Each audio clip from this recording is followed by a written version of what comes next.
में कोटि कोटि नमन।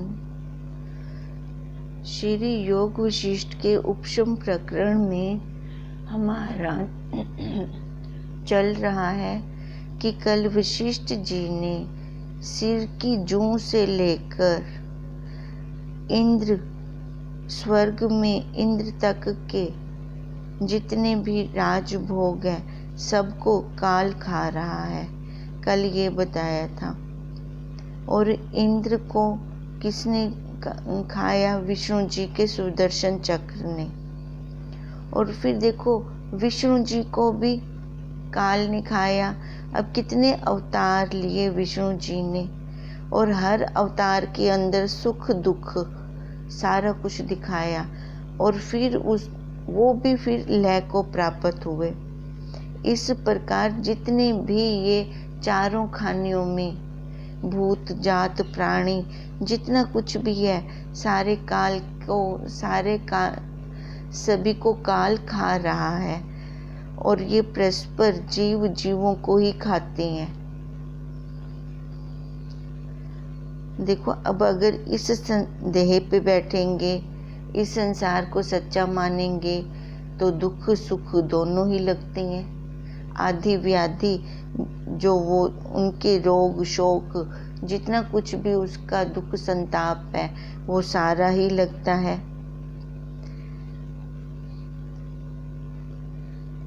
अब देखो, अब अगर संसार में बैठते हैं, इस शरीर पे बैठते हैं तो हर्षवान भी होते हैं और शोकवान भी होते हैं और रोते भी रहते हैं।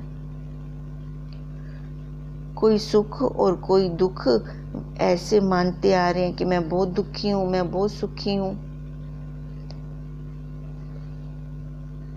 पापी पापों के दुख से निरंतर मरते रहे हैं और ये चक्र ऐसे ही चलता रहेगा। इसी का ही नाम तो सृष्टि है, जो बार बार उपज कर फिर लय को प्राप्त हो रही है। अब कौन उपजता है और कौन लय होता है इसकी समझ होनी चाहिए। और जो कभी नहीं उपजता और कभी नहीं लय होता उसकी भी समझ होनी चाहिए। ये दोनों के दोनों हमारे पास हैं। इसलिए गुरुदेव सबसे पहले यही पूछते हैं, क्या इसमें तेरे को दो दिखाई देते हैं? एक ये जड़ और एक वो चेतन। जड़ को अपना प्रकाश कुछ नहीं है, वो इससे ही प्रकाश ले रहा है। जड़ ये शरीर, ये मन, ये अंतःकरण, और इसी मन ने देखो उस साक्षी से सत्ता लेकर और उसी को ही घुमा दिया, उसी को ही अलोप कर दिया, खुद सामने आ गया। अब जब ये सामने आता है तो आदि व्याधि भी साथ में आती है, माया भी साथ में आती है। माया के कारण ये दुख भोग रहा है। जैसे वृक्ष के पत्ते उपजते हैं तैसे कितने भूत उपज कर नष्ट हो जाते हैं, उनकी कुछ गिनती नहीं। हमने भी देखो कितने जन्म लिए होंगे, कब से भटक रही हैं। गुरुदेव तो यहाँ तक कहते हैं हम इतने जन्म ले चुके हैं कि हमारी हड्डियों के पहाड़ बन चुके हैं। जितने एक वृक्ष पे पत्ते होते हैं इतनी बार हम जन्म ले चुके हैं। अब एक वृक्ष के पत्ते कोई काउंट कर सकता है?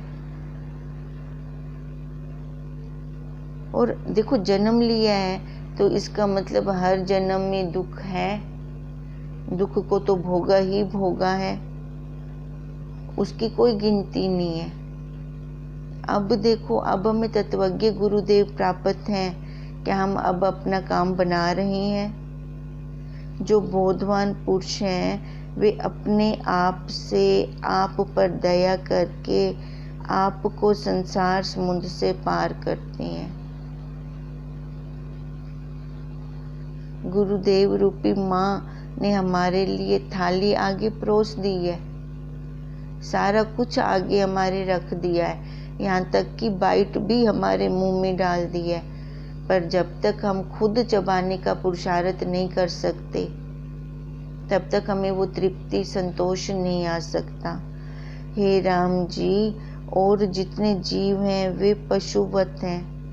मूढ़ों और पशुओं में कुछ भी भेद नहीं है, क्योंकि पशु भी क्या कर रहे हैं, खाना पीना सोना, फिर वही बच्चे पैदा करना, फिर से वो दिनचर्या, फिर रात को फिर सो जाना, सुबह उठ के फिर वही सारी क्रिया करना।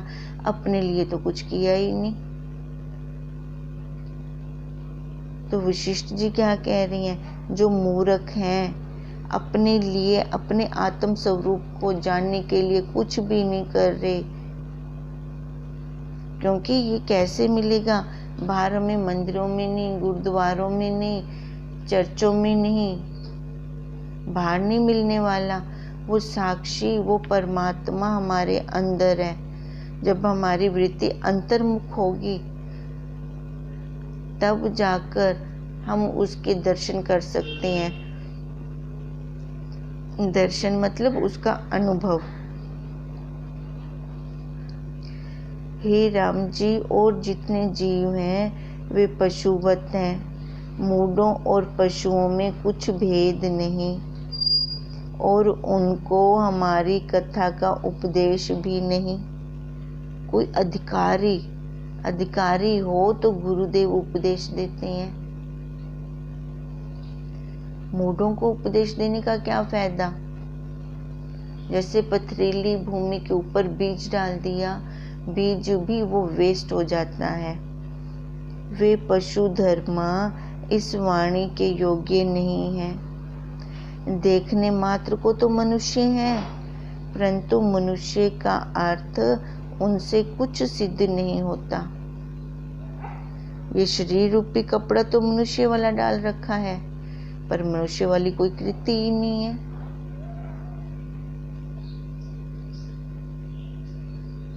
ऐसों को उपदेश देना व्यर्थ है। जैसे उजाड़ वन में ठूठ वृक्ष छाया और फल से रहित किसी को विश्रामदायक नहीं होते, तैसे ही मूढ़ जीवों से कुछ अर्थ सिद्ध नहीं होता। जैसे गली में रस्सी डालकर पशु को जहाँ खींचते हैं वहाँ चले जाते हैं, तैसे ही जहाँ चित्त खींचता है ये वहीं चले जाते हैं। देखो जीव कहाँ जा रहे हैं, जहाँ उनका मन उनको उठा उठा के लेके जा रहा है। उनका मन जिस विषयों पे बैठ रहा है वहीं पे वो चले जाते हैं, आंखें बंद करके। कोई विचार ही नहीं करते, कोई विवेक ही नहीं करते। जैसे पशु को हम गले में रस्सी डालकर जहाँ चाहें हम वहाँ ले जा सकते हैं, ऐसी जो मूढ़ लोग हैं वो पशुवत क्यों संज्ञा दी, क्योंकि वो अपनी विषय वासनाओं के कारण मन उनको जहाँ चाहता है वहीं लेके चला जाता है। वो मनुष्य शरीर में तो है, पर मनुष्य शरीर में कैसे हैं, गंधर्ववत बोझा ढो रही हैं। मूढ़ जीव पशुवत विषय रूपी कीच में फंसे हैं। ये विषय ही उनको लेके जाते हैं एक एक जगह पे। वो जाते तो हैं मूर्ख, पर वहां से दुख लेकर ही आते हैं, और उससे बड़ी आपदा को वो प्राप्त होते हैं। उन मूढ़ों को आपदा में देख के पाषाण भी रुदन करते हैं। वो भी रो रहे हैं, पत्थर भी। देखो हमारे तो कर्म ऐसे थे कि हम अब भोग रहे हैं, हम स्वतंत्र नहीं हैं, हम कर नहीं सकते। पर ये मनुष्य तो स्वतंत्र होता हुआ भी पाषाणवत हो गया है। अब वो भी उनके लिए रो रही हैं, पत्थर भी मनुष्य के लिए रो रहा है। जिन मूर्खों ने अपने चित्त को नहीं जीता उनको दुखों के समूह प्राप्त होते हैं, और जिन्होंने चित्त को बंधन से निकाला है वे संपदावान हैं। देखो बाहर की ऐशो आराम धन दौलत अगर किसी के पास सारा कुछ है और मन की शांति नहीं है तो उसके पास कुछ भी नहीं है, वो कंगाल है। और जिसके पास अंदर मन की शांति है और बाहर की धन दौलत संपदा ऐशो आराम कुछ भी नहीं है, तो भी वही सेठ है, माला माल है। उनके सब दुख मिट जाते हैं जो सेठ होते हैं, और वे संसार में फिर नहीं जन्मते। सबसे बड़ा दुख कौन सा? ये जन्म मरण का। सबसे बड़ी बीमारी कौन सी? यही जन्म मरण की बीमारी सबसे बड़ी है। इससे अपने चित्त के जीते बिना दुख नष्ट नहीं होते। जो चित्त जीतने से परम सुख ना प्राप्त होता तो बुद्धिमान इसमें ना परवरते, पर बुद्धिमान इसके जीतने में खुश होते हैं। देखो, अगर मन को जीतने से सुख प्राप्त ना होता तो बुद्धिमान क्यों पुरुषार्थ करते, क्यों अपनी इंद्रियों के विषयों को रोकते। इससे जानिए कि चित्त भी वश होता है, वो मना नहीं करता, और मन रूपी भ्रम के नष्ट हुए आत्म सुख प्राप्त होता है। ये मन खत्म होगा। अब देखो, अब मन को हमने मारना नहीं है, मन को मोड़ना है। क्योंकि अगर हम मन को मार देंगे तो ये अपना काम भी कैसे कर सकेंगे, अपने स्वरूप को जानने वाला काम भी हम कैसे कर सकेंगे। मन के दो रूप हैं, एक शुद्ध एक अशुद्ध। अशुद्ध मन तो विषय वासनाओं में रहता है और भटकता रहता है, वही पशुवत है। और शुद्ध मन मनन करके अपने स्वरूप में हमें टिकाता है। हे राम जी, मन भी कुछ है नहीं, मिथ्या भ्रम से कल्पित है। क्योंकि ये भी तो कहाँ से सत्ता ले रहे हैं? उस साक्षी से। जैसे बालक को अपनी परछाई में बेताल बुद्धि होती है और उससे वह भयवान होता है, तैसे ही भ्रम रूप मन से जीव नष्ट हो रहे हैं और होते ही चले आएंगे। अगर उन्होंने इस कपोल कल्पना को, मैं मेरे को सच्चा मान लिया। जब तक आत्म सत्ता का विस्मरण है तब तक मूढ़ता है, और हृदय में मन रूप सर्प विराजता है। जब अपना विवेक रूपी गरुड़ उदय हो तब ये नष्ट हो जाते हैं। देखो, अब सांप को कौन खाता है? गरुड़। अब ये गरुड़ जब किसका हो? विवेक का, विचार का, अभ्यास का, पुरुषार्थ का। जब ये वाला गरुड़ आएगा तब विषय रूपी सांप को खाएगा। गरुड़ वही जब अपना विवेक चलेगा, विचार चलेगा, सत्य असत्य का निखेड़ा होगा, तब तक मूढ़ता है। जब तक ये निखेड़ा नहीं होता तब तक तो सारे जीव मूर्ख ही हैं, जन्म ले रही हैं, इस शरीर की पालना कर रही हैं, हर्षों हर्षों में ये जिंदगी खपा रही हैं। और हृदय में मन रूप सर्प विराजता है।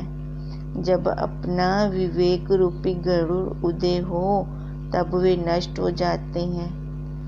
अब तुम जगे हो और ज्यों का त्यों जानते हो, मतलब यथा अर्थ जानते हो कि सत्य क्या है और असत्य क्या है। हे शत्रुनाशक राम जी, अपने ही संकल्प से चित्त बढ़ता है। देखो, मन को कोई और बढ़ाने वाला नहीं है, हमारे ही संकल्प से ये प्रफुल्लित हो रहा है, ये बढ़ रहा है। अब अपने संकल्प देखो कैसे कैसे हम छोड़ते हैं। जब हम संकल्प छोड़ते हैं हमें पता भी नहीं चलता। अभी बच्चा आया नहीं, अभी बेटे की शादी हुई, जब मैं दादी बनूंगी तो देखो पोते के पोती के सपने सजाने लग गए, संवारने लग गए। ये क्या है, हम अपने संकल्प छोड़ रहे हैं। और ये भी पक्की बात है, जो हम संकल्प छोड़ते हैं वही फलीभूत होते हैं। अब देखो पोता पोती का मुंह देखना है, उनको बढ़ाना है, उनको पढ़ा लिखा के आगे बड़ा डॉक्टर इंजीनियर बनाना है, तब तक तो इसका मतलब ये शरीर चाहिए हमें। अगर ये शरीर खत्म हो जाता है तो और कोई आकार लेकर आएंगे। फिर इस आकार में जो हम लेके बैठे हैं, कौन सा सुख प्राप्त कर लिया, कौन सा आनंद प्राप्त कर लिया। आनंद आया तो अब आया ना, जब गुरुदेव के महावाक्यों को अपने अंदर रोका, उनका मनन किया, तो फिर से दोबारा हम वही संकल्प छोड़ें, फिर वही आकार लेके आना पड़ेगा। और ये आकार मिश्रण है पाप और पुण्य का। सुख भी इस आकार को भोगना पड़ेगा, दुख भी इस आकार को भोगना पड़ेगा। तो अब क्यों ना हम छूट जाएं, अभी से क्यों ना अपना पुरुषार्थ करें। अब तो सारा कुछ है, प्रकृति भी हमारी हेल्प कर रही है, तत्वज्ञ गुरुदेव जी हमें प्राप्त हैं। देखो मन से उनके साथ बात करो, वो आंसर भी देते हैं, हमारी सुनते हैं वो। पर हम कहाँ सुनाते हैं, विषयों में एक एक विषय पे रुके खड़े हैं, तो हमारी बात वहां तक पहुंच ही नहीं सकती। बीच में वो बाधाएं आ जाती हैं। ये मन ही तो कलोल करवा रहा है सारा कुछ, ये मन ही तो हमें बाहर भटका रहा है। तभी तो जो जीव मन के लेखे लग जाता है उसको क्या कह रही हैं, मूर्ख पशुवत कह रही हैं। पर वशिष्ठ जी कह रहे हैं राम जी को, तुम तो ज्यों का त्यों जानते हो। तो अपने संकल्प से ये पता चल रहा है कि अब ये चित्त कैसे बढ़ रहा है, मन कैसे बढ़ रहा है, अपने ही संकल्पों से। इसलिए उस संकल्प का शीघ्र त्याग कर दो, क्योंकि जो भी संकल्प निकलेंगे किसके लिए निकलेंगे, नश्वर पदार्थों के लिए, नश्वर के लिए। नश्वर को प्राप्त करने के लिए आज तक हमने कितने जन्म लिए, कोई निचोड़ तो निकला ही नहीं। तो फिर ये संकल्प क्यों छोड़ने। बाहर जीव भाव वाले भी संकल्प, मैं ब्रह्म हूँ, ये भी संकल्प। तो ये वाला संकल्प क्यों ना छोड़ें हम। अगर छोड़ना ही है, कोई संकल्प करना ही है, तो ये मेरा लास्ट जन्म है। मैं शुद्ध चित्त हूँ, मैं सत्य चित्त आनंद रूप हूँ, मैं ब्रह्म हूँ, मैं आत्मा परमात्मा हूँ। ऐसा संकल्प क्यों ना छोड़ें फिर हम। देखो जब संकल्पों का त्याग होता है तो मन शांत हो जाता है। अब शांत मन के अंदर कोई फूटना नहीं होता। जैसे समुद्र की गहराई में जाओ तो वहां पे जल शांत होगा, आगे आगे लहरों के थपेड़े आ रहे होंगे। अगर ये जीव बाहर संसार में खड़ा है तो वहां पे दुख सुख के थपेड़े आ रहे हैं। और गहराई में जाता है, अंतर्मुख वृत्ति करता है, तो वहां पे वो शांत है। जब कोई भी फुरना नहीं रहता, निसंकल्प अवस्था आती है जब वो, फिर देखो वहां पे मन कितना शांत, तृप्त और संतोष होता है, कितना धैर्य रहता है अंदर। इसलिए उस संकल्प का शीघ्र त्याग करो, तब चित्त शांत होगा। जो तुम दृश्य का आश्रय करोगे तो बंधन होगा, और अहंकार आदि दृश्य का त्याग करोगे तो मोक्षवान होवोगे। अब मर्जी हमारी, हम क्या चाह रहे हैं। जहां चाहा वहां रहा। यह गुणों का संबंध मैंने तुमसे कहा है, कि दृश्य का आश्रय करना बंधन है। आज तक क्या कर रहे थे? दृश्य में ही तो लय हो रहे थे, उसी का ही तो आश्रय ले रहे थे, और उससे रहित होना मोक्ष है। आगे जैसी इच्छा हो वैसे करो। इस प्रकार ध्यान करो कि ना मैं हूँ ना यह जगत है, मैं केवल अचल रूप हूँ, साक्षी हूँ, आने जाने से रहित हूँ। ऐसे निसंकल्प होने से आनंद चिदाकाश हृदय में प्रकाशेगा। जब कोई फुरना नहीं होता, गुण साम्य अवस्था होती है, देखो उस टाइम कितना आनंद आ रहा होता है। हम ये ध्यान समाधि क्यों करते हैं? क्योंकि ध्यान समाधि करके हम उस अवस्था में जाते हैं। जब वही अवस्था अगर हर पल रहे तो देखो फिर किसी को कोई शोक ही ना हो, दुख ही ना हो। आत्मा और जगत में जो विभाग कलना आ उदय हुई है वही मल है। यही सबसे बड़ा मल क्या है? मन। क्योंकि यही हमें विश्व में ले जाता है। नहीं तो था तो ये पूर्ण ब्रह्म। ब्रह्म से ये जीव कैसे बना?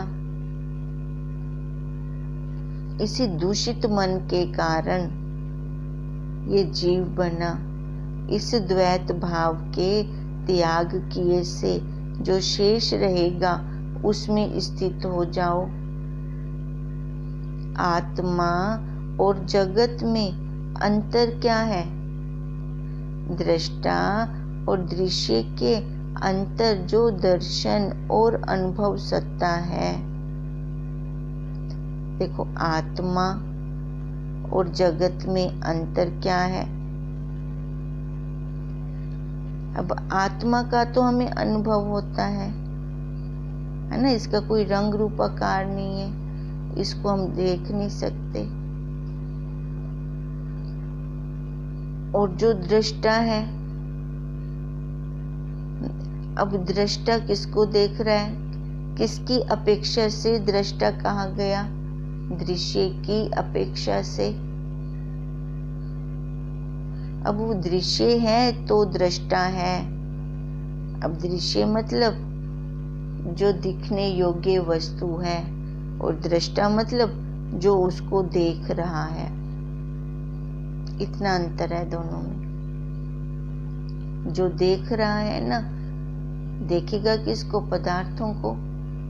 अब पदार्थ जहाँ पे आ गया तो वहाँ पे साथ के साथ बुद्धि में आ जाए ये तत्व है, ये क्षर है, ये बदलने वाला है, ये एक रस रहने वाला नहीं है। अब जगत वही तभी तो बदल रहा है, और हम इसी में से सुख लेना चाह रहे थे। अब बदलने वाली वस्तु में कैसे सुख प्राप्त हो सकता है? अब जगत हम बाहर ना देखें, अपने अंदर देखें। ये मन रूपी जो ये बना बैठा है, यही सबसे बड़ा जगत है, यही सबसे बड़ा संसार है। क्योंकि ये जीव अपने संस्कारों के कारण भटक रहा है। अगर ये जीव भाव वाले संस्कार हैं तो वो घूम रहा है, तो जगत है उसके लिए। अगर ब्रह्म भाव वाले संस्कार हैं तो वो आत्मा साक्षी कुटस्थ के दर्शन कर लेता है। फिर दर्शन मतलब उसका अनुभव कर लेता है। अब अंतर पूछा, आत्मा और जगत में अंतर क्या है? आत्मा दिखाई नहीं देती, अनुभव रूप है, और जगत निरंतर बदलने वाला है, दिखने वाला है। दृष्टा और दृश्य के अंतर जो दर्शन और अनुभव सत्ता है, सर्वदा उसी की भावना करो। देखो आत्मा हमें दिखती तो नहीं है, पर उसका अनुभव होता है ना, तो इसलिए गुरुदेव कह रही हैं हमेशा उस अनुभव सत्ता का अनुभव करना है हमें। जैसे बुखार का भी तो अनुभव होता है, वो दिखता नहीं है पर पता तो चल रहा होता है ना। कि इतना बुखार है। अब ऐसे ही वो साक्षी हमारे अंदर है, हमें पता चल रहा है, पर उसका अनुभव भी तो हो। अज्ञान काल में भी तो वही हमें ये शक्ति दे रहा है। अगर वो ना हो तो एक उंगली भी उठा के दिखाओ। वो ज्ञान स्वरूप होके अंदर बैठा हुआ है। हम हर टाइम शीशे के आगे खड़े होकर कंघी नहीं करते रहते। वो हाथ रोक देता है, बस हो गई। हाथ रोक देता है, कपड़े साफ हो गए, पर हमने कभी उसका अनुभव ही नहीं किया।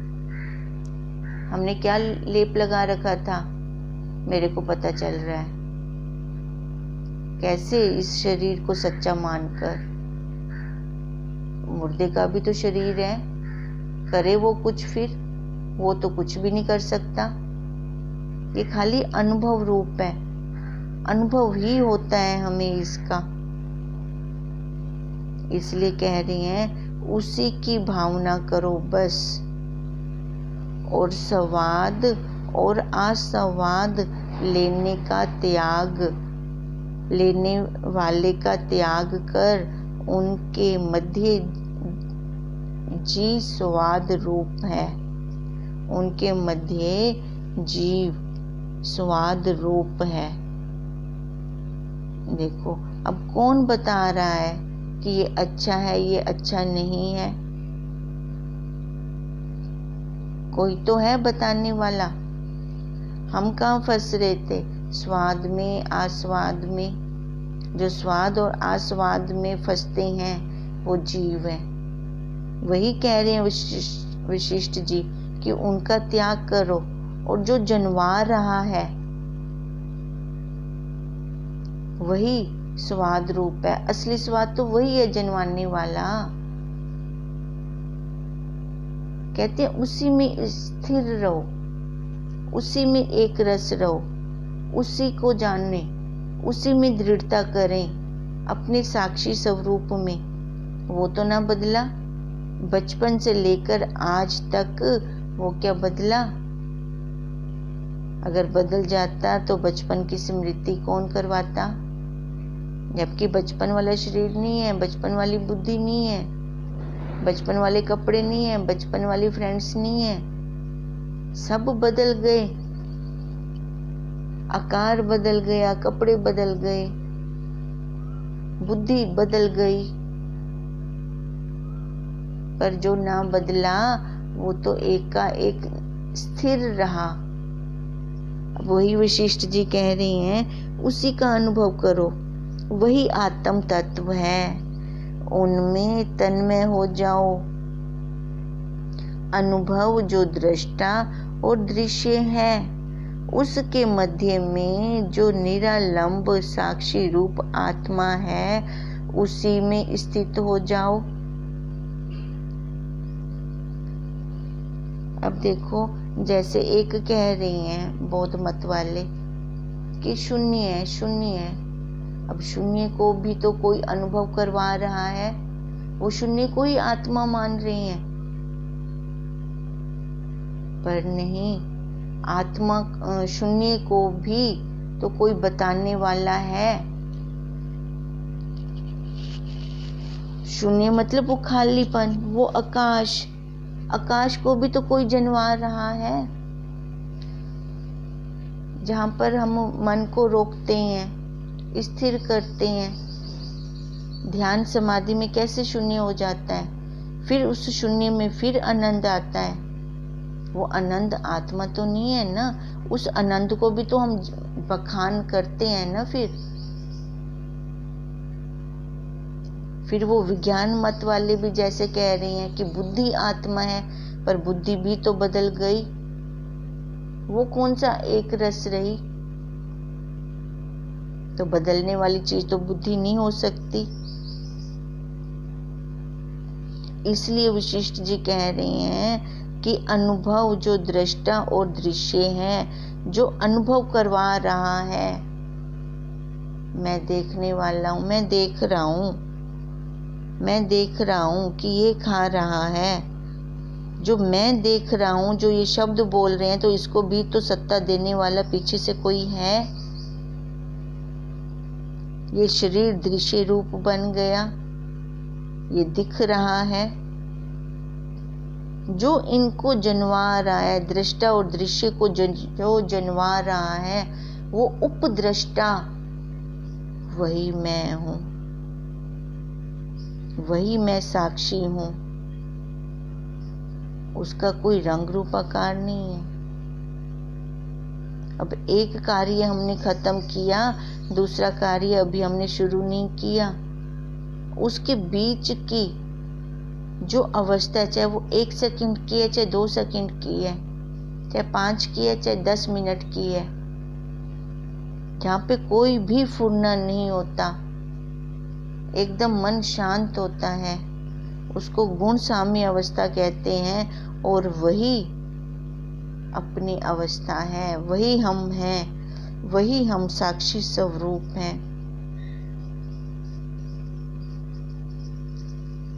अब यही गुरुदेव हमें जन्मा रहे हैं कि तो उसी में स्थित हो, उसी अनुभव को ले जो तेरा हाथ नमक डालते डालते सब्जी में रोक देता है। बस कर, नहीं तो नमक ज्यादा हो जाएगा। रोटी जलने से बचा देता है। तू वही है। कौन जनवा रहा है तेरे को अंदर से? तू वही है, तू वही परमात्मा है, तू वही आत्मा है। अब गुरुदेव कह रहे हैं उसी को तू अनुभव कर और उसी में ही तू स्थित हो जा।